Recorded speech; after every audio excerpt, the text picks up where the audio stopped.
आज एकदमै good news सुन्न पाइयो। एकदमै गुड न्युज सुन्न पाइयो। हर्क साम्पाङको पोस्टबाट चाहिँ सुदन किराती श्रम संस्कृति पार्टीमा जोडिएको कुरा उल्लेख गर्नुभएको छ। यो चाहिँ एकदमै गुड न्युज। मलाई एकदमै डर थियो कि सुदन किराती र हर्क साम्पाङ नजोडिने पो कि भन्ने मलाई एकदमै डर थियो क्या। तर सुदन किरातीले पनि त्यो महसुस गरिसक्नु भएको थियो कि मैले हर्क साम्पाङसँग जोडिनै पर्छ र यो अहिलेको माग हो, अहिलेको आवश्यकता हो भन्ने कुरा उहाँले एकदमै भित्री मनबाटै नै उहाँले त्यो महसुस गरिसक्नु नै भएको थियो क्या। तर त्यो हुँदाहुँदै पनि अब जोडिनुलाई केही समस्याहरू त हुन्छ नै होइन। त्यत्रो अब आफ्नै के अरे राजनीतिक करियर, यतिका वर्षको करियर बनाइसकेको व्यक्ति हो सुदन किराती भनेको। र साथमा उहाँ सिङ्गल व्यक्ति मात्रै होइन, उहाँको समर्थकहरूदेखि शुभेच्छुकहरूको कुरालाई पनि सुन्नुपर्ने हुन्छ, त्यसलाई पनि म्यानेज गरेर अगाडि बढ्नुपर्ने हुन्छ। त्यसले गर्दाखेरि कुरा बिग्रिनै पुग्यो भन्ने डर मलाई थियो क्या। तर त्यसो हुँदाहुँदै पनि डर मनमा त्यो जोडिनुपर्छ, दुईजना जोडिनुपर्छ नै भन्ने हुँदाहुँदै पनि फेरि अर्को कुरा पनि के हामीले ध्यान दिनुपर्छ भने मिल्नु मिल्नु मिल्नु मिल्नु भनेर हामीले त्यो जोड गरिरहँदाखेरि पनि फेरि अलिक समस्या हुने देखिन्छ क्या। किनभने हर्क साम्पाङले एउटा यस्तो आफ्नो परिचय स्थापित गरेको छ कि त्यो स्थापित गरिसकेको परिचयभित्र टिक्न सक्ने व्यक्तिहरू पनि हुनुपर्छ क्या। जस्तो सुदन किराती एकदमै फ्लेक्सिबल मान्छे हो, एकदमै हार्डवर्कर मान्छे पनि हो। उहाँ एउटा जस्तोसुकै परिस्थितिमा पनि उहाँले एउटा फ्लेक्सिबल भएर काम गर्न सक्ने व्यक्ति हो। त्यसले गर्दाखेरि हर्क साम्पाङको टिममा आएर सुदन किरातीलाई समस्या हुँदैन भन्ने मलाई चाहिँ विश्वास छ। तर त्यसो हुँदाहुँदै पनि हर्कवादसँग मिल्नु आउनेहरूले, हर्क साम्पाङ संस्कृति पार्टीसँग मिल्नु आउनेहरूले आउँदै गर्दाखेरि हर्कवादको पोलिसीहरूलाई एक्सेप्ट, हर्कवादको चाहिँ एउटा सिद्धान्तहरूलाई के अरे फलो गर्न सक्ने, त्यसलाई चाहिँ मान्न सक्ने व्यक्ति नै आउनुपर्ने हुन्छ। र मिल्न आउने व्यक्तिहरूले चाहिँ विभिन्न बार्गेनिङहरू, पद र वरियतादेखि लिएर विभिन्न मुद्दाहरूसँग चाहिँ बार्गेनिङ गरेर आउनु चाहिँ अलिकति हानिकारक नै हुन्छ। अब संस्कृतिसँग मिल्नु भन्ने कुरा त ठुलो कुरा होइन त्यो। तर मेन कुरा चाहिँ के हुन्छ भने अब संस्कृति पार्टी हर्कवादले स्थापित गरेको आइडियोलोजी, एउटा मतलब सिद्धान्तहरू मा चाहिँ एउटा आफूलाई भिजाउन सक्ने व्यक्तिहरू मात्रै नै संस्कृति पार्टीमा चाहिँ अड्छन् के। किनभने यहाँनिर संस्कृति पार्टी हर्कवाद भनेको चाहिँ यहाँनिर केही बार्गेनिङ गरेर मुद्दाहरू, आधा मुद्दा मेरो आधा मुद्दा तेरो मिलाएर अघि बढौँ भन्ने ठाउँ होइन कि यो चाहिँ। त्यो ठाउँ नै होइन क्या। पार्टी मिल्ने शब्द नै पनि होइन यसमा। पार्टी मिल्ने, मान्छे मिल्ने शब्द नै पनि यसमा उपयुक्त देखिँदैन क्या। सिधै पार्टी प्रवेश गर्ने नै हो यसमा चाहिँ। जस्तो अन्य माओवादी र एमाले मिल्नु अथवा कम्युनिस्टहरू मिल्नु त्यो स्वाभाविक कुरा हो। मिलेर आफ्नो मुद्दाहरू विभिन्न के अरे चुनाव चिन्हहरू फेरेर होइन।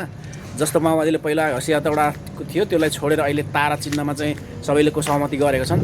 त्यस्तो होइन संस्कृति पार्टी चाहिँ। त्यो होइन संस्कृति पार्टी भनेको चाहिँ त्यो माटो चिन्ह नै हो। त्यो सिङ्गल, त्यो जतिसुकै मान्छेहरू मिले पनि, जतिसुकै पार्टी मिले पनि हर्कवादको सिद्धान्त र चुनाव चिन्ह माटो भनेको चाहिँ त्यो रहनु नै पर्छ क्या।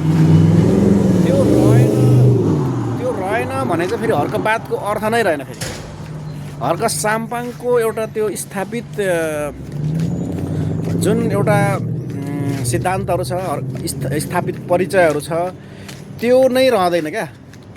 त्यो आधा तेरो आधा मेरो मिलाएर अथवा 5% मेरो 10% तेरो 50-50% मिलेर गर्ने भन्ने नै हुँदैन क्या हर्क साम्पाङको पार्टीमा चाहिँ। हर्कवादमा, संस्कृति पार्टीमा चाहिँ त्यो मिल्ने भन्ने नै हुँदैन। सिधै यसमा चाहिँ के हुन्छ भने श्रम संस्कृति पार्टीको सिद्धान्तलाई स्वीकार गरेर पार्टी प्रवेश नै गर्ने हो। हर्कवादलाई मेरो समर्थन छ, साथ छ, म यसलाई चाहिँ एक्सेप्ट गर्छु भन्ने हिसाबले नै पार्टी प्रवेश गर्ने हो त्यसमा चाहिँ, संस्कृति पार्टीमा चाहिँ। अन्य पार्टी र संस्कृति पार्टीमा फरक नै यही हो। हर्कबादले र हर्क साम्पाङले संस्कृति पार्टीले जुन दिन पार्टी एकता गरेर मुद्दाहरू मिक्समाक्स पारेर होइन त्यो यति पर्सेन्ट उति पर्सेन्ट भन्ने हिसाबले गर्छ, त्यो दिनदेखि त्यो संस्कृति पार्टी नै सिद्धिन्छ क्या। के अरे हर्क साम्पाङको स्थापित परिचयहरू त्यहीँबाट सिद्धिन्छ क्या। र त्यो हर्कवादलाई मानेर यसरी सुदन किराँतीले पनि मलाई लाग्छ त्यो बार्गेनिङमा उहाँ अल्झिनु भएको होइन। सुदन किराँतीलाई पनि राम्रोसँग थाहा छ कि हर्कवाद र हर्क साम्पाङसँग संस्कृतिसँग कुनै पनि बार्गेनिङ गरेर आउनु भनेको पछि आफ्नै व्यक्तिगत कुरालाई पनि यो हानिकारक छ भने संस्कृति पार्टीलाई पनि यो हानिकारक नै छ। र संस्कृति पार्टीले त यो हर्क साम्पाङ र संस्कृति पार्टीले त कुनै पनि यो अन्य मिल्नु आउनेहरूसँग यो बार्गेनिङको त कुरा त गर्ने अवस्थै छैन क्या। सिधै पार्टी प्रवेश हो। हर्कवादलाई संस्कृति पार्टीको सिद्धान्तलाई मानेर सिधै आउने नै हो। यसमा चाहिँ बार्गेनिङ गरेर डिस्कस गरेर यस आधा उधी भन्ने हिसाब नै हुँदैन। त्यसले गर्दाखेरि यो कुरा क्लियर रूपमा सुदन किराँतीले बुझेकै हुनुहुन्छ क्या। त्यही भएर सुदन किराँती आउनुभएको छ। यो भनेको चाहिँ यति खुसीको कुरा हो कि अब हर्क साम्पाङ सुदन किराँतीसँग हर्क साम्पाङ जोडिनु भनेको पूर्वमा चाहिँ एउटा यो एकदमै खुसीको कुरा हो। एकदमै यो चाहिँ पूर्वमा चाहिँ एउटा शक्तिशाली पार्टी बन्ने कुरा हो। यो चाहिँ यति शक्तिशाली मतलब सुदन किराँती र हर्क साम्पाङ मिल्नु भनेको चाहिँ पूर्वमा एउटा शक्तिशाली पार्टी स्थापना हुनु हो। अन्य जिल्लातिर पनि जोडिने क्रमहरू त जारी नै छ, तर पूर्वको लागि चाहिँ अहिलेको सुदन किराँतीहरू र हर्क साम्पाङ जोडिने भनेको चाहिँ एकदमै ठुलो उपलब्धि हो। र यसरी नै कुलमान घिसिङ पनि जोडिने कुराहरू पनि न्युजहरू आइरहेको छ। र कुलमान घिसिङ पनि यसरी नै जोडिँदाखेरि कुलमान घिसिङ पनि मेहनत हार्डवर्कर अनेस्ट पर्सन हो एकदमै। र संस्कृति पार्टीलाई एउटा सुइटेबल मान्छे हो। र पार्टी एकता र कुलमान घिसिङको पनि आफ्नै पार्टी छ उज्यालो नेपाल। चिमको चुनाव चिन्ह चिम लिएर चाहिँ उहाँले चुनाव पनि लड्नु भएको छ।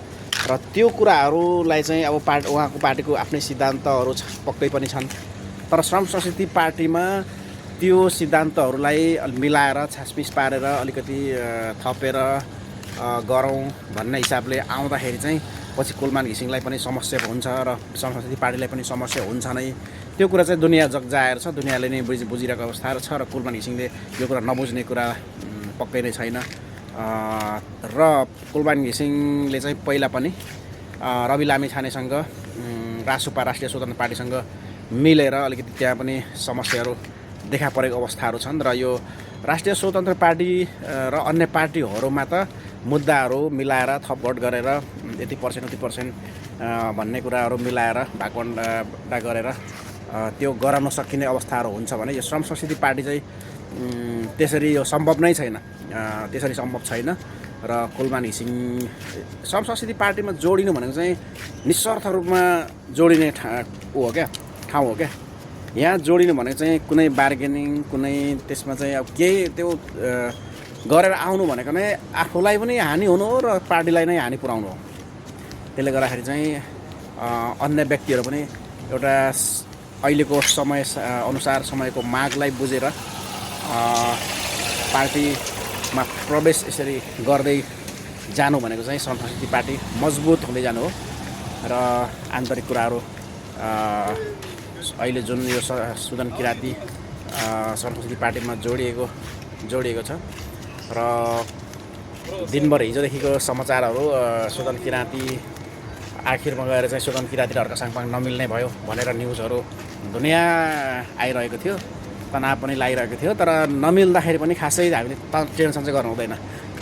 किनभने अब आज संस्कृति पार्टी भनेको चाहिँ यस्तो चोखो पार्टी हो कि त्यसमा आफ्नै सिद्धान्त छ। एउटा हर्क साम्पाङले स्थापित गरेको एउटा वाद छ, सिद्धान्त छ होइन। त्यो कुरामा चाहिँ कसैलाई कर्काप लाएर मिलाउने ठाउँ पनि रहँदैन क्या। एउटा बुझेर आफैले महसुस गरेर यसलाई चाहिँ आफै समाहित हुनु, समावेश हुनु, पार्टी प्रवेश गरिनु चाहिँ नै बुद्धिमानी हुन्छ। र यो कुरामा सुदन किराँती जतिकोले उहाँले त्यो कुरा एकदमै क्लियरली बुझ्नु भएको छ र अब चाहिँ जे होस् श्रम संस्कृति पार्टीमा एउटा दरिलो खम्बा थपिनु भएको छ। यस्तै अन्य खम्बाहरू पनि थपिँदै जानु हो भने चाहिँ कुलमान घिसिङ महावीर पुनहरू जस्तो व्यक्तित्वहरू पनि यसमा जोडिँदै जानु हो भने चाहिँ एकदमै यो इमान्दार भोइ मान्छेहरूको पार्टी बन्छ क्या। साँच्चै गरिब दिन दुखी गरिबहरूको पार्टी चाहिँ यो श्रम संस्कृति पार्टी हो क्या। अब बालेनको पार्टी चाहिँ अलिकति के अरे सुखी सम्पन्न परिवारहरूको चाहिँ पार्टी भन्दाखेरि अलिकति गलत अर्थ लगाइन्छ र रिसाउँछन् साथीहरू, तर वास्तवमा सत्य यही हो, सत्य यही हो। अनि श्रम संस्कृति पार्टी भनेको चाहिँ गरिब दुखीहरूको पार्टी, असली पार्टी बन्छ क्या।